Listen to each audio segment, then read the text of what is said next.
오늘 이 말씀을 들으면서 여러분들에게 큰 짐이 지어졌습니까? 아니면 내게 주어진 능력이 이거고 우린 이런 열매를 맺어야 되겠구나 하는 어떤 결단과 결심이 생기셨습니까? 우리가 복음을 관통하지 못했다면 이 모든 오늘 얘기들은 짐덩이 같은 것입니다. 힘겹고 불가능해. 그냥 이상적인 구호에 지나지 않을 것입니다. 그러나 예수 그리스도의 십자가의 보혈로 거듭난 자, 성령의 능력을 힘입은 제자들에게는 마땅히 터져나와야 할 삶의 열매입니다.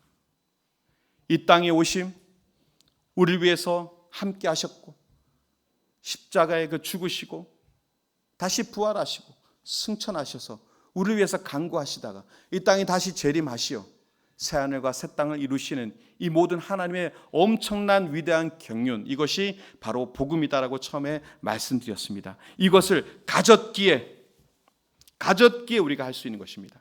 나로서는 할 수 없습니다. 우리의 능력으로는 아무것도 할 수 없습니다. 그러나 내 안에 그 복음이 있기에 세상이 감당 못할 그리스도의 생명으로, 그 사랑으로 우리는 이 모든 것들을 할 수 있습니다. 여러분들이 받은 은혜가 무엇입니까? 여러분들이 받은 복음이 무엇입니까? 여러분, 그 사랑을 기억하실 수 있기를 바랍니다. 그리고 그 복음 때문에 내 심장이 다시 한번 터질 때 뜨겁게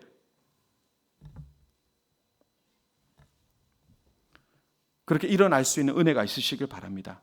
여러분, 이번 한 주간 살아갈 때요, 우리의 삶의 현장, 가정, 직장, 교회, 공동체 어디든 좋습니다. 여러분들을 힘들게 하는 그 사람에게까지 이 거짓 없는 사랑으로 한번 실천해 보시기를 한번 권면해 드립니다. 여러분, 우리의 이 작은 순종 하나가요, 하나님의 역사를 이루는 위대한 통로가 될 줄로 믿습니다.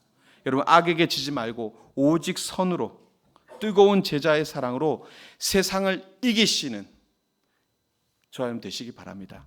우리는 패배자가 아니라 승리자로 부름받았습니다. 승리하시는 저와 여러분 되시기를 주님의 이름으로 축원드립니다.